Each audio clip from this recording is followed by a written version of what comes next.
the 1-year anniversary of the death of Preston Lord is coming up. 16-year-old goes to a party and is beaten to death. And this is the Gilbert Goon story. And I think, obviously, this is something we've talked about for almost a year.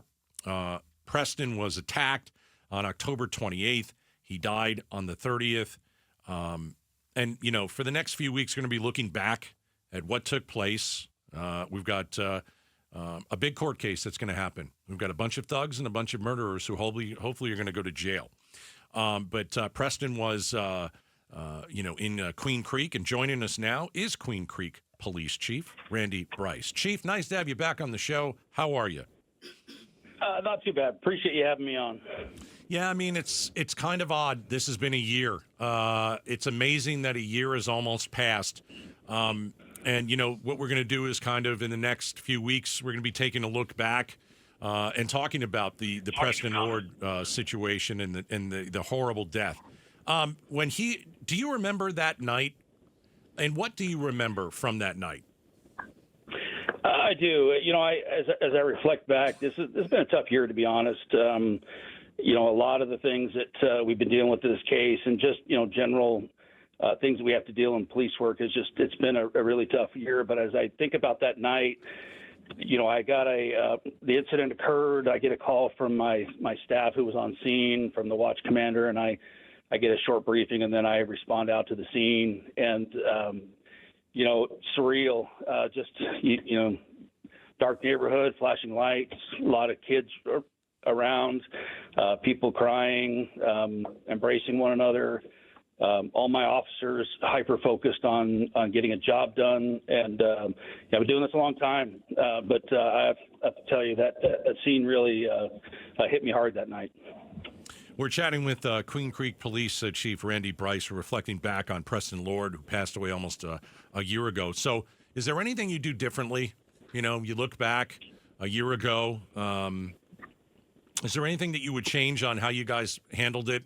And I know you did your best, and there was a ton of, you know, evidence out there, but you got to go through that evidence, and that doesn't happen just overnight. But is there anything you change? You made really a great point in there, and I guess the first thing to say is that I'd be naive to say that there's not always room for improvement, and so we certainly try to look at things that we can do better next time. But I am very proud of the job that the officers did on scene and the detectives especially. As you pointed out, you know, I know there was a lot of pressure to really get the information out as soon as possible. Right. But we had to really stay focused and make sure that we were doing everything the right way. So that was probably the most difficult part of that. And I think if I had to say, I wish I'd got in front of the media a little earlier to make sure that message was out there. So that's certainly something I'll be doing, you know, better as we move forward, just making sure that the public knows what we're doing. Chief Brice, Gayle Bass filling in for Bruce St. James. My question for you is, what role do you think that parents have as responsibility in incidents like this? When you have teen violence, that everybody's aware of it now, what should parents be doing, and what responsibility do you believe they should hold? Outstanding question. I actually think that is the primary key to success in everything that we're doing.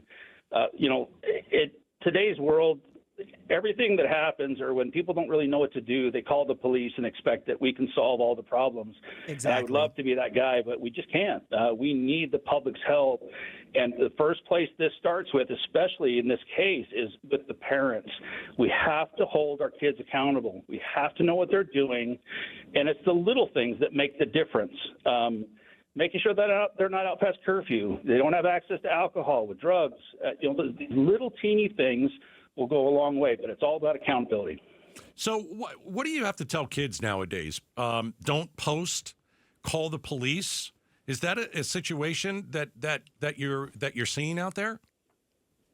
Yeah, so that's one of several messages that we're really pushing hard, and you hit it right on the head. Is that was actually one of the more challenging things in this case was the difficulty in identifying, corroborating, and gathering that evidence, because a lot of people felt, especially the teens that witnessed this or had some sort of information, was to post it. They felt like, well, that's telling the police what happened, but that is first, not the proper way to do it, and secondly, it makes our job a little tougher. But yeah, it's about open communication, making sure these kids understand to talk to us, go to their parents when they need to get that message across. It's communication and connection. That's really the important part here. 1 year anniversary of 16-year-old Preston Lord is coming up. We're reflecting back on what took place on October 28th, and he ended up dying on the 30th. And police chief from Queen Creek, of course, Randy Brice, joining us. Do you think we need tougher laws to fight teen violence? Yeah, again, another great question. I think that, we have a lot of good laws right now, but this one especially, and I've said this several times, that this particular type of attack was really something new we had not seen before, what we've kind of coined as swarming. And the laws they're not as modern as necessary to address that specific issue, especially because of the severity of what happened in this case. And so that, I'm glad and I'm happy to partner with the county attorney on this to push this legislation this next coming year to get some enhancements, some better tools to be able to handle this kind of problem. But yeah, absolutely, we need to find new ways and better ways to solve these issues. Chief Brice, you take a moment every day, still think of Preston Lord? I do. I get asked that question a lot, and I think as I reflect about what happened and where we're at, I'm very proud of the community and how they've come together. But I think the key here, and I think the parents would feel the same way, and I've heard them say this, is we cannot forget Preston. We have to have him in our memory. We have to take that and use that to make our communities better and to get this message across is that everybody needs to be involved in this. The only way we solve this is as a community. Queen Creek Police Chief Randy Brice, thanks for joining us, taking a few minutes. Appreciate you. Thanks. Very nice to talk to you guys again. All right. Likewise. Yeah, reflecting back on Preston Lord as the anniversary of his death approaches. One of the biggest stories I've ever covered in 26 years at KTAR. It was just shocking, the amount of violence from young people. Yeah. What happened to that young man? And I mean, this is a story that made national news. Yeah. And the fact that there's this wasn't like gang violence of, that racially tinged or anything like this. It was kids from every background participating in this. Yep. 28th of October. Wow. Thanks for watching Outspoken with Bruce and Gaydos. Tap to watch more from KTAR News and click the button in the middle to subscribe.